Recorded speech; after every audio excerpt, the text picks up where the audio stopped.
भगवान 12वें अध्याय के 18वें श्लोक में कहते हैं, समय शत्रु च मित्रे च तथा मान्यो शीतोष्ण सुख दुखेशु समय संग विवर्जित।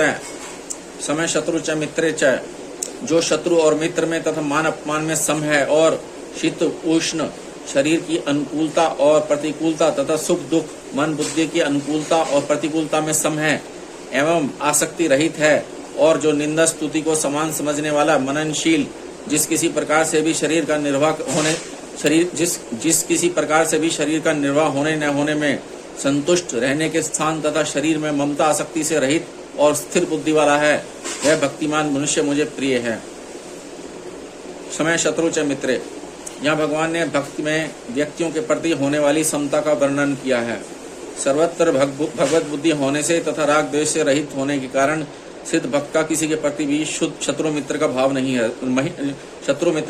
रहता। लोग ही उसके व्यवहार में अपने स्वभाव के अनुसार अनुकूलता या प्रतिकूलता को देखकर उससे मित्रता या शत्रुता का आरोप कर लेते हैं। साधारण लोगों का तो कहना ही क्या है, सावधान रहने वाले साधकों का भी उस सिद्ध भक्त के प्रति मित्रता और शत्रुता का भाव हो सकता है, परंतु भक्त अपने आप में सदैव पूर्णतः सम रहता है।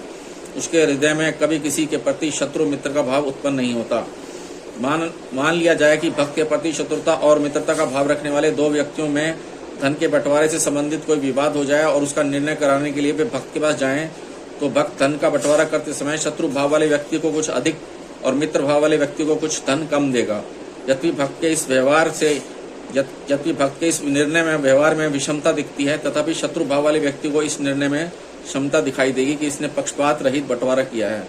अतः भक्त के इस निर्णय में विषमता पक्षपात दिखने पर भी वास्तव में यह समता को उत्पन्न करने वाला होने से समता ही कहलाएगी। उपयुक्त पदों से यह भी सिद्ध होता है कि सिद्ध भक्त के साथ भी कुछ लोग अपने भाव के अनुसार शत्रुता मित्रता का व्यवहार करते हैं और उसके व्यवहार से अपने को उसका शत्रु मित्र मान लेते हैं। इसलिए उसे यहाँ शत्रु मित्र से रहित न कहकर शत्रु मित्र में सम कहा गया है। तथा मान अपमान प्रकृत क्रिया है जो शरीर के प्रति होती है। भक्त की अपने कहलाने वाले शरीर में न अहंता होती है न ममता। इसलिए शरीर का मान अपमान होने पर भी भक्त के अंतःकरण में कोई विकार हर्ष शोक पैदा नहीं होता। वह नित्य निरंतर समता में स्थित रहता है। शीतोष्ण सुख दुखेशु समय, इन पदों में दो स्थानों पर सिद्ध भक्त की समता बताई गई है। शीत उष्ण में समता अर्थात इंद्रियों का अपने अपने विषयों से संयोग होने पर अंतःकरण में कोई विकार न होना।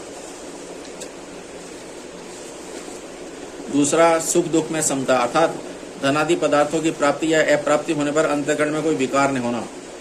शीतोष्ण शब्द का अर्थ सर्दी गर्मी होता है। सर्दी गर्मी त्वगिंद्रिय के विषय हैं। भक्त केवल त्वगिंद्रिय के विषय में ही सम रहता हो ऐसी बात नहीं है, वह तो समस्त इंद्रियों के विषयों में सम रहता है। अतः यहाँ शीतोष्ण शब्द समस्त इंद्रियों के विषयों का वाचक है। प्रत्येक इंद्रिय का अपने अपने विषय के साथ संयोग होने पर भक्त को उन अनुकूल या प्रतिकूल विषयों का ज्ञान तो होता है, पर उसके अंतःकरण में हर्ष शोक आदि विकार नहीं होते। वह सदा सम रहता है। साधारण मनुष्य धनादि अनुकूल पदार्थों की प्राप्ति में सुख तथा प्रतिकूल पदार्थों की प्राप्ति में दुख का अनुभव करते हैं, परंतु उन्हीं पदार्थों के प्राप्त होने अथवा न होने पर सिद्ध भक्त के अंतःकरण में कभी किंचन मात्र भी राग द्वेष हर्ष शोक आदि विकार नहीं होते। वह प्रत्येक परिस्थिति में सम रहता है। सुख दुख में सम रहने तथा सुख दुख से रहित होने में दोनों का गीता में एक ही अर्थ में प्रयोग हुआ है।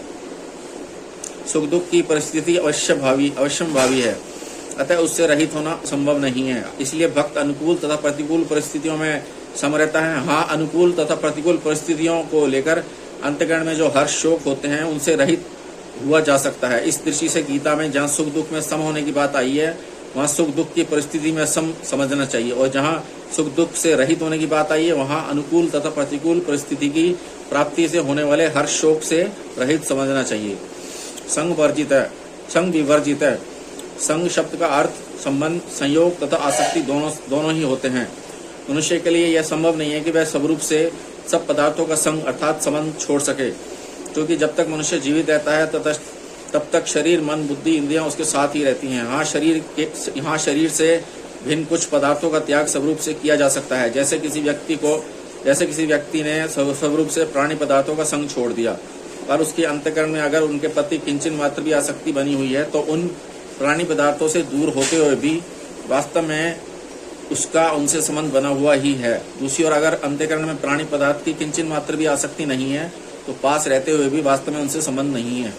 अगर पदार्थों का स्वरूप से त्याग करने पर ही मुक्ति होती तो मरने वाला हर एक व्यक्ति मुक्त हो जाता, क्योंकि उसने तो अपने शरीर का भी त्याग कर दिया। परंतु ऐसी बात नहीं है। अंतःकरण में आसक्ति के रहते हुए शरीर का त्याग करने पर भी संसार का बंधन बना रहता है। अतः मनुष्य को संसारिक आसक्ति ही बांधने वाली, न कि संसारिक प्राणी पदार्थों का स्वरूप से संबंध। आसक्ति को मिटाने के लिए पदार्थ का स्वरूप से त्याग करना भी एक साधन हो सकता है, किंतु खास जरूरत आसक्ति का सर्वथा त्याग करने की ही है। संसार के प्रति यदि किंचन मात्र भी आसक्ति है तो उसका चिंतन अवश्य होगा। इस कारण आसक्ति साधक को कर्म से कामना, क्रोध, मूढ़ता आदि को प्राप्त कराती हुई उसे पतन के गर्त में गिराने का हेतु बन सकती है। भगवान ने दूसरे अध्याय के 59वें श्लोक में परम दृष्टवा निवर्तते पदों में भगवत प्राप्ति के बाद आसक्ति की सर्वथा निवृत्ति की बात कही है। भगवत प्राप्ति से पहले भी आसक्ति की निवृत्ति हो सकती है, पर भगवत प्राप्ति के बाद तो आसक्ति सर्वथा निवृत्त हो जाती है। भगवत पुरुष महापुरुषों में आसक्ति का सर्वथा अभाव होता है, परंतु भगवत प्राप्ति से पूर्व साधनावस्था में आसक्ति का सर्वथा अभाव होता है। परंतु भगवत प्राप्ति से पूर्व साधनावस्था में आसक्ति का सर्वथा अभाव होता ही नहीं, ऐसा नियम नहीं है। साधनावस्था में भी आसक्ति का सर्वथा अभाव होकर साधक को तत्काल भगवत प्राप्ति हो सकती है। आसक्ति न तो परमात्मा के शुद्धांश चेतन में रहती है और न ही जड़ प्रकृति में ही।